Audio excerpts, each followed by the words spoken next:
ভেবে দেখুন, এই পৃথিবীতে আপনি টাকা পয়সা দিয়ে সবচেয়ে আনন্দদায়ক কোন জিনিসটা কিনতে পারবেন?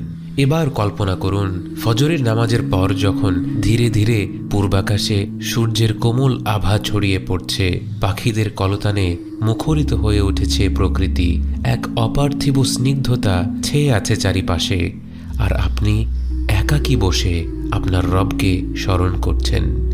সুবহানাল্লাহ, আলহামদুলিল্লাহ, লা ইলাহা ইল্লাল্লাহ, আল্লাহু আকবার। বাহ্যিক কোনো কিছুর সাথেই কি এই অভিজ্ঞতার তুলনা হয়? অথচ এই আমলগুলো সবাই করতে পারে না।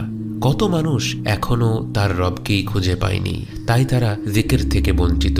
কত মানুষ রবকে জেনেও তৌফিকের অভাবে জিকির থেকে বঞ্চিত। আর কত মানুষ এ কারণে জিকির থেকে বঞ্চিত যে তারা এক ধাপেই অতি আধ্যাত্মিক কোনো অভিজ্ঞতা